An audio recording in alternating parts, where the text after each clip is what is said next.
योगी सरकार ने उत्तर प्रदेश के 3 जिलों में गाजियाबाद, आगरा और प्रयागराज में भी पुलिस कमिश्नरेट प्रणाली लागू करने का फैसला किया है। शुक्रवार को मुख्यमंत्री योगी आदित्यनाथ की अध्यक्षता में हुई मंत्रिपरिषद की बैठक में गाजियाबाद, प्रयागराज और आगरा को भी कमिश्नरेट बनाए जाने का निर्णय लिया है। इन तीनों महानगरों में जल्द ही पुलिस कमिश्नर की तैनाती की जाएगी। आगरा, गाजियाबाद और प्रयागराज जिलों में नगर पुलिस कमिश्नर की प्रणाली लागू करने का माननीय मंत्रिपरिषद ने आज महत्वपूर्ण निर्णय लिया है। योगी सरकार ने इससे पहले देश की राजधानी नई दिल्ली से सटे गौतम बुद्ध नगर, प्रदेश की राजधानी लखनऊ, कानपुर और बनारस में पुलिस कमिश्नरेट प्रणाली लागू की थी। मंत्रिपरिषद के बैठक के बाद मंत्री ए.के. शर्मा ने पीसी करके इस बात की जानकारी दी। इसमें यह है कि इन तीनों एरियाज को पहले, चूंकि सीआरपीसी का जो रिक्वायरमेंट होता है कि उसमें एक मेट्रोपॉलिटन एरिया संपूर्ण जनपद को घोषित की जाएगी और फिर जहां जैसे अन्य जिलों में प्रथा प्रख्यापित है वैसे ही आगरा, गाजियाबाद एवं प्रयागराज के संपूर्ण जिला क्षेत्र में पुलिस कमिश्नरेट की व्यवस्था लागू कर दी जाएगी। अगर बात करें आगरा की, तो आगरा एक पर्यटन नगरी है, यानी अलग अलग देश से, अलग अलग राज्य से वहाँ पे लोग ताजमहल का दीदार करने आते हैं। ऐसे में कमिश्नरेट प्रणाली लागू होने के बाद जनपद की सुरक्षा और बेहतर होगी। अब यहाँ पे आगरा, गाजियाबाद और प्रयागराज में क्यों कमिश्नरेट प्रणाली लागू की जा रही है, उस पर बात कर लेते हैं। आगरा में ताजमहल है, देश विदेश से सैलानी ताजमहल का दीदार करने आते हैं। ऐसे में कमिश्नरी प्रणाली लागू होने के बाद जो सुरक्षा है और बेहतर दी जा सकती है। वहीं अगले साल महाकुंभ का आयोजन होने वाला है, यानी प्रयागराज में महाकुंभ का भव्य आयोजन होगा।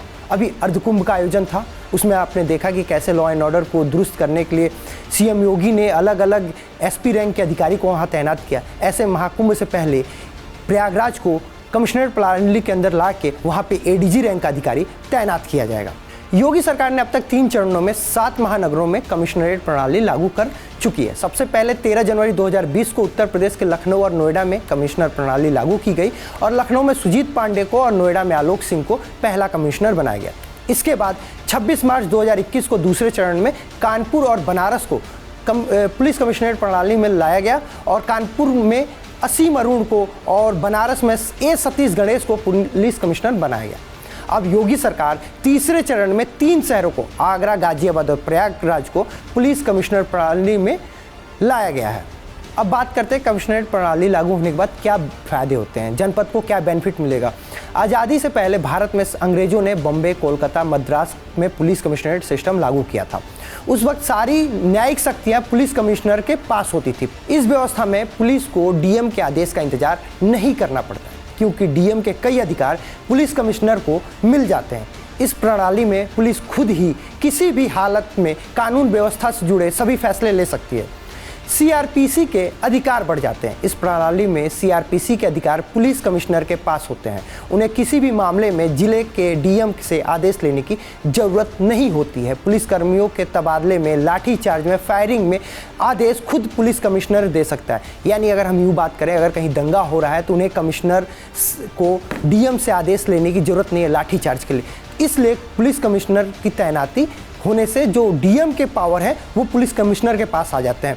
पुलिस कमिश्नर सिस्टम के ये सारे अधिकार डीएम के बजाय सीधे पुलिस कमिश्नर के पास होते हैं। लाइसेंस देने का अधिकार पुलिस कमिश्नर के पास आता है। बार लाइसेंस जारी करने का अधिकार पुलिस कमिश्नर के पास आ जाता है। होटलों के लाइसेंस बनाने का अधिकार भी पुलिस कमिश्नर के पास आ जाता है। इसके अलावा धरना प्रदर्शन करने की जो इजाज़त होती है वो पहले डीएम देता है, लेकिन पुलिस कमिश्नर प्रणाली लागू होने के बाद ये अधिकार पुलिस कमिश्नर देता है। लाठी चार्ज करने का फैसला भी उसी के पास होता है। पुलिस बल की संख्या तय करने का अधिकार उसके पास आ जाता है। यहाँ तक कि भूमि संबंधी विवादों का निस्तारण करने का अधिकार भी पुलिस के पास आ जाता है। ये तो बात हो गई आगरा, गाजियाबाद और प्रयागराज की।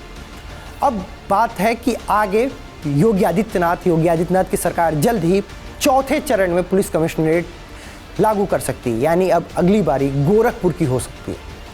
उत्तर प्रदेश उत्तराखंड की खबरों के लिए देखते रहे TV9 उत्तर प्रदेश उत्तराखंड।